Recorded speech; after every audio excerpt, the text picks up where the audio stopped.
അങ്ങനെ വീണ്ടും പാർട്ടി നേതാവ് കേസിലെത്തിയിരിക്കുകയാണ്. ഇടത് നേതൃത്വമുള്ള നേതാക്കൾ പലതരത്തിലുള്ള കേസുകൾ ഉണ്ടാക്കുന്നത് പതിവ് രീതിയാണ്. പിന്നീട് പദവിയും പരിഗണനയും നൽകി പാർട്ടി അവരെ ആ കേസിൽ നിന്നും സംരക്ഷിക്കുന്നു. ഇന്നും ആ അവസ്ഥകൾക്ക് മാറ്റമില്ല. അങ്ങനെ തന്നെയാണ് നേതാക്കളെ പാർട്ടിക്കാർ സംരക്ഷിക്കുന്നതും.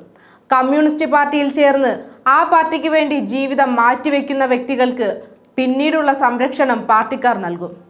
അതുകൊണ്ട് തന്നെ അവർക്ക് എന്ത് കുറ്റകൃത്യം വേണമെങ്കിലും ചെയ്യാമെന്ന സ്ഥിതിഗതികളാണ്.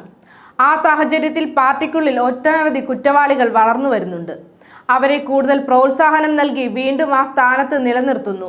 അവരെ പറഞ്ഞു തിരുത്താനോ പാർട്ടിയിൽ നിന്നും പറഞ്ഞു വിടാനോ വിസമ്മതിക്കുന്നത് കൊണ്ടാണ് വീണ്ടും വീണ്ടും അങ്ങനെയുള്ളവരുടെ എണ്ണത്തിൽ വർധനവുണ്ടാകുന്നത്.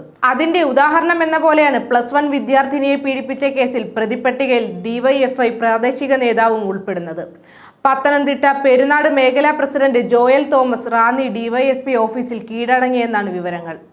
പെൺകുട്ടി ഇയാളുടെ പേര് ചൈൽഡ് വെൽഫെയർ കമ്മിറ്റിക്ക് കൈമാറിയിരുന്നു. കുറ്റാരോപണ വിധേയരാകുമ്പോൾ പാർട്ടി നേതൃത്വം നൽകുന്ന വിശദീകരണം തന്നെയാണ് DYFIയുടെ ഭാഗത്തു നിന്നും ഉണ്ടായതെന്നും പറയുന്നുണ്ട്. 2 ആഴ്ച മുൻപ് ജോയലിനെ പ്രസിഡന്റ് സ്ഥാനത്ത് നിന്ന് മാറ്റിയിരുന്നുവെന്ന് നേതൃത്വം പറയുന്നു. എന്നാൽ അത് എത്ര കാലത്തേക്കെന്ന് വ്യക്തമല്ല. കുറച്ചുകാലം കഴിയുമ്പോൾ വീണ്ടും പഴയ സ്ഥാനത്തേക്ക് പാർട്ടി തിരിച്ചെടുക്കുമെന്ന് പറയാതിരിക്കാൻ വയ്യ. 2022 ജൂണിലാണ് പെൺകുട്ടി പീഡനത്തിനിരയായത്. ഇൻസ്റ്റഗ്രാം വഴിയാണ് പെൺകുട്ടിയെ പ്രതികൾ പരിചയപ്പെട്ടത്. നഗ്നചിത്രം പ്രചരിപ്പിച്ചതായും പരാതിയുണ്ട്.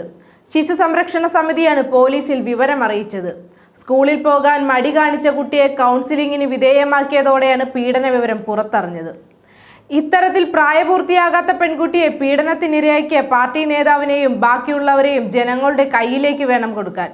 അവർ തീരുമാനിക്കണം ഇങ്ങനെയുള്ളവന്മാർക്ക് ശിക്ഷാവിധികൾ. ഇവന്മാരെ പോലുള്ളവരെ സമൂഹത്തിൽ വളർന്നു വരാൻ തന്നെ അനുവദിക്കരുത്.